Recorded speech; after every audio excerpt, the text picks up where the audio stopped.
The question is, when you feel like you aren't making progress on something, what do you assume is the reason as to why? The reason I'm asking is because I've been playing a lot of locals and I have yet again felt like I've hit a plateau. Okay, that is the question.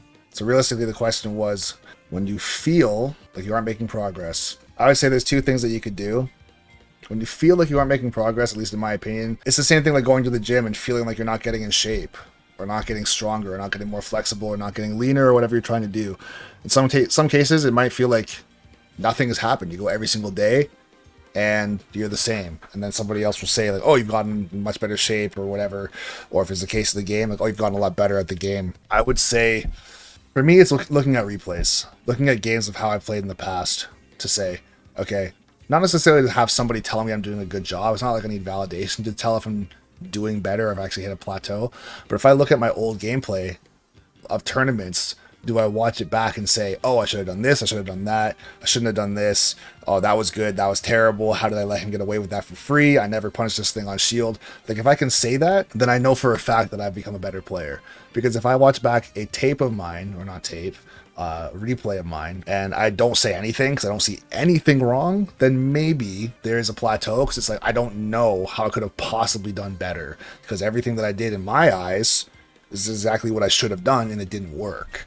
So if that's the situation that's happening as far as feeling like you've hit a plateau, yeah, I would say I'd be trying to break those things down. I would be using the punish chart, the MOS punish chart. I haven't used it in a long time because I personally don't need to use it, but if you're someone who is looking to see habits within your own gameplay and you don't know how to find them, I can just link the punish chart down below or something like that so people can check it out. It's one way to really get into your own VOD reviews and just learning how to almost coach yourself in a very binary way, where it's like, this happened, therefore this happened. And you just put like an X in the box to say this is what the situation is however many times. So if you got knocked off stage 12 times, and every single time it's like, oh, I got knocked off stage because I F-smashed a shield, or I rolled in, or I used a double jump when I shouldn't have, or I spot dodged. If you see like 7 X's in the spot dodge category, it's like, okay, I spot dodge too much. Every time I do anything, my automatic response is spot dodge. I'm getting punished for that because people are going for multi-jabs, or they're going for multi-hit moves, or they're charging smash attacks, or they're doing slower smash attack, or slower attacks in general that catch the end of a spot dodge. They have longer lasting moves, whatever it might be. And I'm getting caught constantly for that. I guess the kicker, or the tricky part of that, is to say, okay, so if I'm spot dodging too much, what do I do instead of spot dodge? Because the answer is not just don't spot dodge, because you gotta do something. I would say in many of those situations, if I'm getting caught by, let's say, a multi-jab, because I'm holding shield, then I'm spot dodging during the multi-jab, you could be staying in shield and saying, okay, I know they're going to multi-jab my shield. Once the multi-jab is done, or during the multi-jab, after 11 hits, I could roll through. Or if I was to say, let them finish their multi-jab, I can just punish them afterwards. That's one option. The other thing too is, instead of landing on someone and then immediately shielding, you can be working on your spacing. So if your spacing is bad, for example, there's a very strong chance that you land on top of somebody and you are buffering shield during your attack because you know your spacing is bad. So instead of landing on somebody's shield, have better spacing back, and now you have options to either shield if you want to, throw another attack, jump away, or dash away, versus landing on top of someone and feeling like you have to shield or you have to spot dodge. If you're playing a character that doesn't have a fast jab, you're probably never going to jab, which makes sense. If you have a slow jab like a frame 5 or 6 jab, which is not a lot of characters, but some characters have that, then you're not going to do that.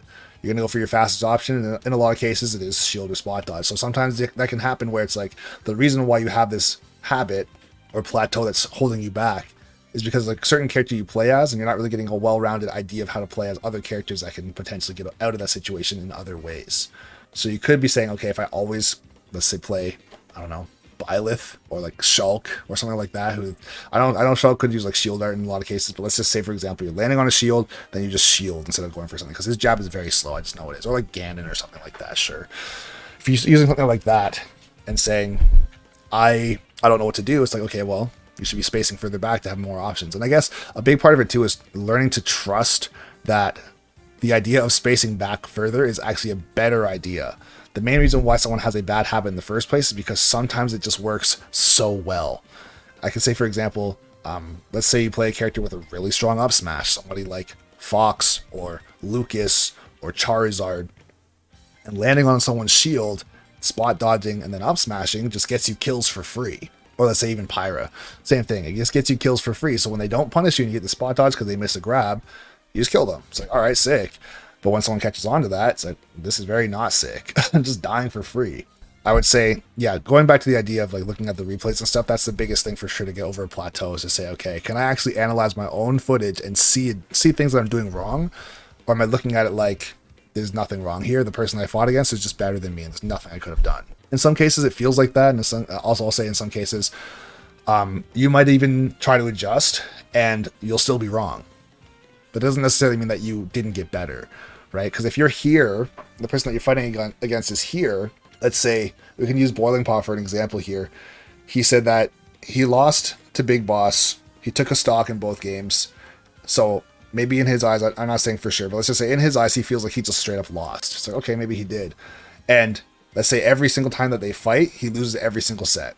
However, if he goes from taking one stock to taking one stock and his last hit on his second stock, even though he didn't take that second stock, there's still progress, right? If he goes to taking two stocks and he's like getting JV'd on his third stock, he just has 0%, that's still progress, right? If he goes last hit, last stock, that's still progress. Even though you've lost every single game or every single set, that's still progress, right? And if you're looking at footage of yourself, and here's the thing, it's not even like a Smash thing to do. People look at footage of themselves in everything. It could be football, looking back at football games if you're playing in the NFL or if you're playing rec league or whatever it is. Same thing for, it could be football, it could be baseball, like any other sport. I could just rhyme them all off, whatever. But even like in other esports, like if you're saying like Call of Duty, for example, or Fortnite, to say, okay, I lost this gunfight because, I don't know, I panicked, I jumped when I should have slid, I should have peeked slower, I should have looked at my mini map and I didn't. Like there's always reasons, always things to look back in 2020 or hindsight's 2020. You know the saying, you know what I'm trying to say. You can always be looking back and saying to yourself, okay, when there's no pressure to be right or wrong, and I can assess the situation as slowly as I would like to, I can now look at what happened and say, okay, this was right or this was wrong, or this is what I should have changed, or this is what was perfectly fine, right? Pressure in the moment is what makes people make those mistakes, right? So the more prepared you are for each situation, the less pressure or less panic you're going to feel when it's time to actually make the adjustment. I can say, for example, too, and I made a video about this, like the mastery, neutral mastery, where it's like if you're always doing a landing aerial and your opponent is always doing a rising aerial, they're going to catch you at the apex of your jump every single time. And if you don't know how to get around that, where it's like you could be doing a faster rising aerial than them, you could be running towards them and dashing back, and as they do their rising aerial, then you dash and go for a dash attack and catch them and try to discourage them from doing their attack or trying to jump in with something, right? But if you don't know that that's the answer, it might take you a very long time to figure that out on the spot, or you might not figure it out at all and you just lose, right? So those are things where it's like, oh, this person's just doing run up down tilt. How do you beat run up down tilt? Jump over top and come down with an aerial because their head is exposed. You just jump on top of them. Someone's doing dash in, dash away, dash back in, side B. How do you beat that? You just recognize when you dash in at them, they're going to dash away because they're expecting you to go for a dash grab or a dash attack. You whiff, and they come back in with a dash or their side B and they catch you. Just dash in and wait. They come back in with a side B, land on your shield, you get your grab. Or you get your up B or up smash or whatever out of shield. If it's a command grab, you dash in, do it from the dash away, dash back in, go for their side B, which is a command grab. Now you do a short hop over top, come down with the drag down, come down with the down air, come down with the falling up air, jump away with the back air. Or you could also dash away and now F smash or dash grab or run up down tilt them as well. So you have lots of different options as long as you know what to do, right? But if you don't know, if you've never done any of those things before, it's like, the only way to beat this guy's side B is that to stop him from using side B. It's not going to happen. If he has free space, let's say on the far left side of the stage or on the far right side of the stage, if he has free space to throw to side B and his side B has super armor or is disjointed or is unreactably fast, he's going to just do it. And you can't stop him from doing it. But like I said, you can discourage him from doing it. So jumping over the top, dashing out of the way, shielding, expecting it to come out, and then punishing it afterwards. If he never stops going for side B, then you win. You just keep on punishing it over and over again. I've said this a million times in the past too, where it's like, if I'm playing rock, paper, scissors with somebody, why would I ever do anything other than paper if you're always going to do rock? If I know for a fact you're always going to do rock, I will always do paper. It's not fun. It's not interesting. I'm not going to be on Yeet Smash or get a clip or it's not exciting at all, but I am going to win. So if that's how the game is, and that's how the game is. Yeah, it's just being able to break down situations like that and saying, okay, I guess another thing too would be how serious of a player do you want to be? As far as if you're trying to break a plateau, then you absolutely should be looking at your own footage and trying to problem solve like that, right? If it means getting into the training room, or not training room, trying to get into an arena with somebody, or if you can do it offline as well, and say, all right, I want you to jump at me, and then dash away, and then side B, and I'm gonna try to punish this because I don't know what to do. I'm literally doing trial and error until something works. I'll try and parry it. I'll try and F smash it. I'll try to space around it. I'll try and grab it. I'll try and jump over top of it. Whatever conclusion you come to, that is effective practice and effective labbing to get better. I can say for myself, one situation I ran into kind of recently was I fought against a Pit player, and I didn't know that Pit's landing back air basically has no lag. So he was doing landing back air, rising back air. If you know anything about Pit's back airs, that shit will make you explode. It is ridiculously strong. And the fact that you can just throw out two of them super fast, it's like, oh, I'll just catch the end leg on the landing. It's like, no, you won't. You can do landing back air, dash out of the way, side B, landing back air, F smash, landing back air, down smash, landing back air, rising back air. Like, you can do so many things, and you can't do anything. So you have two options. Try and punish the move after the back air, because the first one's a write-off. Or if you play as a character that has extra range, you can try and outspace the entire situation. So he can't gimmick you with like landing back air down smash, because his down smash is going to whiff, and you get, I don't know, Lucina F smash, Link F smash, or Link dash attack, or Link forward tilt, Sephiroth, whatever, Byleth F smash forward tilt, same down tilt, something like that. If you don't play a character like that, for example, myself playing Falco, where I can't just outspace him and I don't have a disjoint, what do I do about landing back air? Literally nothing. I wait for the next thing to come out, because rising back air he can't throw out and then do another aerial before he touches the ground, or do a double jump aerial before he touches the ground. So if he does a short hop rising back air, that's all he gets. Short hop rising back air. He can try and fast fall it at the top, but still, once the hitbox is gone, he's just there. Right, you can catch him. You can get underneath him and go for an up tilt, go for an up smash. You can get underneath him and go for a down tilt. Since he's facing backwards, you might be able to get a grab, because he has to like turn around and jab, which is not going to happen most likely. And also turn around forward tilt's not going to happen before you can grab him as well. Or if you run up and jab him, you can catch him with that too. But if you don't test these things out, this is where you hit a plateau, and you're not really going to get better, I would say. I feel like there's, I remember way back in Smash 4, I don't remember what the combo was, but there was like a combo. It was like, I don't know. Let's just say it was down throw fair as Captain Falcon. And in Smash 4, this combo only worked on Mewtwo at 68. It's like, in what world do I care enough about this game to learn something like that? It's so specific against one character. Well, why does this matter? It's like, well, if you're trying to become a high level player or top level player, it matters to you, because that can be the difference between getting a kill and winning a set, or winning a game, or moving into top 8, or winning a tournament, and fighting this player and allowing them to make a comeback, or snowball the game and just completely escape, or make it unattainable for you to win. So it's like, yeah, these really small things, like for me too. For floaty characters, for Falco, down throw is better. For fast falling characters, up throw and up tilt are better. It's like, oh, why can't I just combo them all the same? It's like, because they're not the same. That's why. You have to learn those things. That's how you get past those plateaus. Another big thing about that too is if you are someone who is playing offline and you have a particular local that you always go to, you should know the characters that you're about to fight, because those people, or those players that you're playing against, are most likely almost always going to use those characters, right? So if you have to fight a Wolf, a Joker, a DK, a Sephiroth, and a Byleth, and you know that's going to be every single week, you should know all their frame data, everything that's safe on shield, all their gimmicks, your kill confirm windows against those certain characters. So for Falco, it's like up tilt back air will kill at 110 to 120 on certain characters, or 95 to 115 on other characters, or from 95 to 130 on some characters, depending on where they are on stage. If they're a big body, you should know all those things, and that's how you get past that plateau, versus saying, oh, they're at 120, up tilt back air works on every character. It's like, it doesn't. What if you have a perfectly fresh up tilt?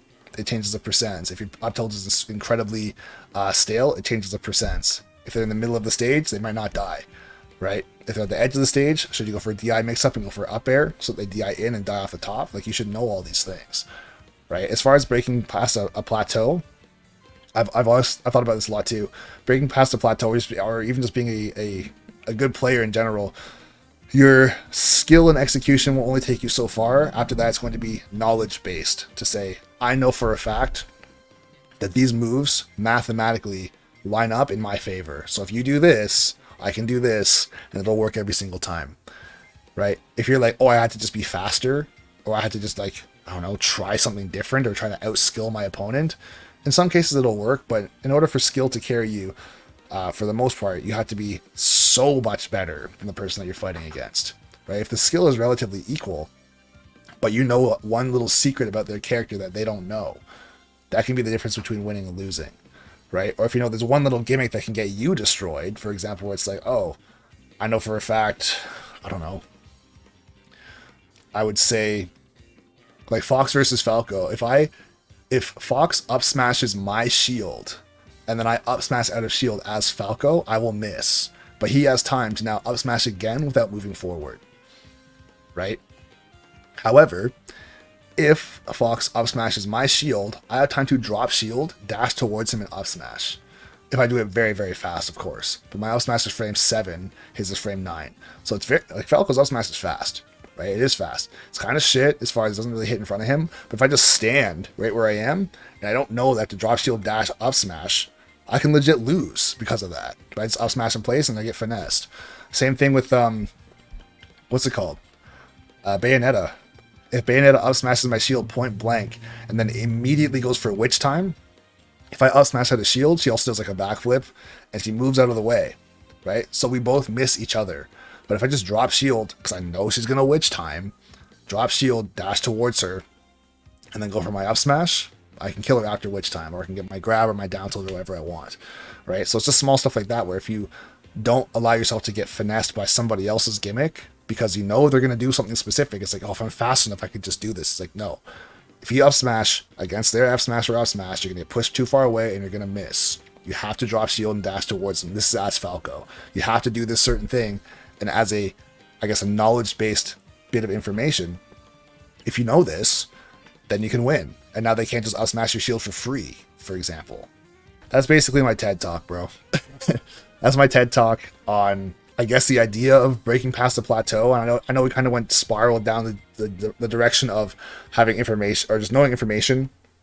But I would say if you're someone who's just been grinding tech skill for the last 3 years plus, but you've never taken the time to say, oh, this character's hurtbox shifts when they do an up air, or their hurtbox shifts when they land on the ground with his back air, Pikachu, for example, or like Hero's down tilt being able to low profile, or like how Breath of the Wild Link, he was getting down tilted by Ken and Ryu with like light down tilt. His hurtbox shifts so he lifts his feet up and you can actually get out of it by jumping. Most other characters can't do that, right? Here's the thing. I don't personally play Breath of the Wild Link at a competitive level versus a Ken where I would ever need to know that. But if you're someone who plays Breath of the Wild Link and you have to fight a Ken and he starts down tilting you forever, don't try and air dodge or shield or attack him to get out of it. Literally just jump and you will get out. And you can hold jump. You can buffer it and just get out of it, right? But if you don't know that, it's like, yo, I'm trying to like DI away and air dodge and whatever. It's like, okay, so if you somehow air dodge away, he's just going to down tilt, dash towards you, keep on doing it. Or he's going to go for a Tatsu into a down tilt or into a roundhouse and potentially either break your shield or knock you off stage. Where if you just jumped, everything Ken wants to do is on the ground, right? If you're at death percent and he's not going to like try and chase you across the ground, then he might just go for a Shoryuken. But if you're at low percent, he's not going to shore you against you at like 20. He's going to go down tilt, down tilt, down tilt, Tatsu, more down tilts, Tatsu again, down tilt, roundhouse kick, into axe kick at the corner. And if somehow you're in shield, he might break your shield. If you're not in shield, you just took like 60 damage and now you're off stage because he didn't jump. And you're playing Breath of the Wild Link, the only character besides like maybe Bayonetta or maybe Mithra that can just get out of it for free, right? But it's just it's a knowledge thing. If you don't know that, then why would you even try? It's like, I don't want to lose my jump because now I'm going to get roundhouse kicked off stage with no jump and I'm dead. It's like, no, you can literally just jump.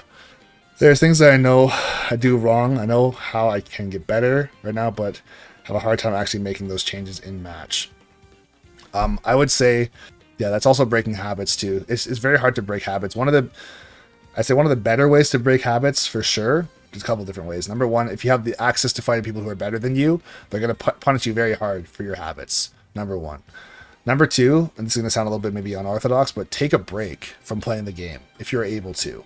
Because if you take a break, it actually gives you the chance to forget how to play some parts of the game, and a lot of your habits just kind of go to the wayside. That doesn't happen for everybody, but for some people, it's like, oh, I always do landing there, drag down, down tilt, B reverse laser, falling up air. Just as like chain reaction panic thing that I just do. It's like, okay, well, why do you do those things? Like, oh, because those things just sometimes work. It's like, okay, that's fine. But even for myself, like I take a little bit of a break and come back. It's like all of a sudden I'm not doing the same habits that I had before, but I never really practiced not having them. I just didn't play. Sometimes you need to have some of the mechanics manifest in your head a little bit too as well, to say like, for me, I was focusing on trying to get turnaround up tilts because I'd always up tilt backwards. But when I was learning that, I was also trying to learn a bunch of other things at the same time. So it felt like I was like carrying all this stuff and trying to figure out all that at once, where it's like, if I just take a break and then come back, it's like, okay, I know how to do everything else I was trying to do. I've had a lot of time to practice, I guess, mentally, which maybe sounds weird, but practice mentally being aware of the idea of having to turn around my up tilts, and also recognizing how much time I actually have in game to drop shield, turn around, up tilt, or cross somebody up with a back air or a down air. And as I land, having my control stick tilted slightly so that when I land, I immediately turn around and I get my up tilt, right? But if you're trying to force learning some of those things, sometimes it just doesn't work out, right? It really depends on your style and how you learn things too. I'm not going to say that's how it works for everybody, but that's how it worked for me. Just take your time. Sometimes you have to take that bit of a break. I've said this multiple times too in sessions as well, is actually write down your habits. Write down your habits, and then almost do a pros and cons list to say, okay, so if I do my habit, what am I hoping is going to happen? What do I think is going to happen if I do my habit? What's the good result I'm going to get? So, okay, probably get a grab. Let's say that habit is like you dash out of the way, then you dash in and you go for, I don't know, run up grab. Let's say you're grabbing too much. If I get the grab, that's great. But if I miss the grab, what happens? I'm getting the short hop, landing aerial on top of me into a combo, or I'm going to get F smashed, or I'm going to get grabbed, or I'm going to get knocked off stage, or whatever. And so, okay, so can I weigh the risk versus the reward and say it's still worth doing this? So, okay, well, if it's still worth doing it, add some more context to the situation. Am I going for grabs when my opponent is at 0 and I'm at 160? It's like, okay, well, if you're going for a grab at 160, what are you hoping to get? 30%, 40%, maybe 60%, depending on the character that you are. But if you miss that grab, you're guaranteed dead. At 160%, you're getting up throw, back throw, smash attacked, down tilted, dash attacked, side beat. Something bad is going to happen where that 40 to 60% is not worth it. So it's like, okay, so what I have to do is not necessarily not have the habit of grabbing more or less, so I should be aware of my percent to dictate what I should or shouldn't be going for. So that can be another place in your gameplay where you can make adjustments to try and break habits to say, okay, on paper, at this percent, going for a grab makes no sense, especially if my opponent is at 0, and if they get grabbed, they're not going to die. If I get grabbed, it's guaranteed death. It's not worth going for. Right? That's why you have to switch up your gameplay. And yeah, taking a break, sometimes it really depends on the situation that you're in. Like for me, for the most part, I'm kind of like just getting off of a bit of a break. I took a bit of a break just for like the last 5 days. I haven't really put out any content or anything with that either, but it's just been, it sounds like extreme to say for mental health sake, but it's not even really that. It's my guys just getting burnt out from trying to do all this content for so long and doing all the coaching and trying to get things going with TikTok now. And it's like, you know what, let me just chill for a little bit and then be able to just focus on one thing at a time, get things sorted out, and then just come back. But yeah, sometimes that's all it is. Just take that bit of a break, come back, and then mostly you're good to go. Don't get burnt out.